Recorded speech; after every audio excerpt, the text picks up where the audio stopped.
Close to nature is close to your world. Myron Homes, Cherubic Farms at Chevilla, 7799949104.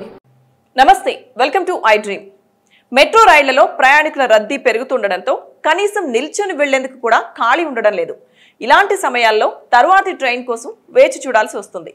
దీంతో metro రైళ్ల బోగీలను పెంచాలన్న డిమాండ్లు ఎప్పటి నుంచో ప్రయాణికుల నుంచి వినిపిస్తున్నాయి. ఇప్పుడు ఎట్టకేలకు వారి కోరిక నెరవేరనుంది. ఆగస్టులోగా మెట్రో ట్రైన్లకు 3 అదనపు కోచ్లు ఏర్పాటు కానున్నాయి. ఇప్పటికిప్పుడు అదనపు కోచ్లను కొనుగోలు చేయాలంటే సమయం పట్టే అవకాశం ఉంది. అందుకే కోచ్లను అద్దెకు తీసుకోవాలని హైదరాబాద్ మెట్రో అధికారులు నిర్ణయించారు.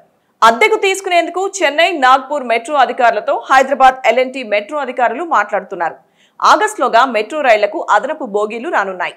దీంతో ప్రయాణికుల ఇబ్బందులు కొంతమేర తగ్గనున్నాయి. అదనపు కోచ్లను ఏర్పాటు చేసిన మెట్రో రైళ్లకు ఎలాంటి ఇబ్బంది ఉండదని, ప్లాట్ఫామ్ల పొడవు, ట్రాక్లు, ఎలివేటెడ్ కారిడార్లు సరిపోతాయని అధికారులు చెబుతున్నారు. మిగతా మార్గాలతో పోల్చుకుంటే ఎల్బీ నగర్, మియాపూర్, నాగోల్, రాయదుర్గం రూట్లో ప్రయాణికుల రద్దీ ఎక్కువగా ఉంటుంది. దీంతో ఈ రూట్లోని అన్ని రైళ్లకు అదనంగా 3 బోగీలు త్వరలోనే అందుబాటులోకి రానున్నాయి. హైదరాబాద్ మెట్రోకు ప్రజల నుంచి విపరీతంగా ఆదరణ పెరుగుతోంది. మెట్రోలో ప్రయాణించే ప్రజల సంఖ్య రోజురోజుకు పెరుగుతూ వస్తుంది. మెట్రో ప్రారంభంలో రోజుకు 1,00,000 మంది మాత్రమే ప్రయాణించేవారు. కానీ ఇప్పుడు రోజుకు 5.10 లక్షల మంది ప్రయాణం చేస్తున్నట్లు తెలుస్తోంది. దీంతో మెట్రో రైళ్లన్నీ ప్రయాణికులతో నిండిపోయి కనిపిస్తున్నాయి. ఉదయం నుంచి రాత్రి వరకు కూడా ప్రయాణికుల రద్దీ తగ్గడం లేదు.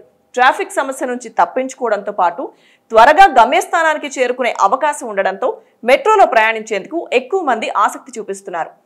సొంత వాహనాలు ఉన్నవారు కూడా ట్రాఫిక్ దృష్ట్యా వాటిని పక్కన పెట్టి ఆఫీస్కి త్వరగా చేరుకునేందుకు మెట్రోను ఆశ్రయిస్తున్నారు. ప్రస్తుతం మెట్రో ట్రైన్లకు 3 బోగీలు మాత్రమే ఉన్నాయి. వీటిలో అరబోగి మహిళలకు, వృద్ధుల కోసం ప్రత్యేకంగా కొన్ని సీట్లు కేటాయించారు. ఇవి పోను మిగతా ప్రయాణికులకు సీటింగ్ సరిపోవడం లేదు. ఇప్పుడు మరో 3 కోచ్లు జోడించడం వల్ల మొత్తం 6 కోచ్లు అందుబాటులోకి వస్తాయి.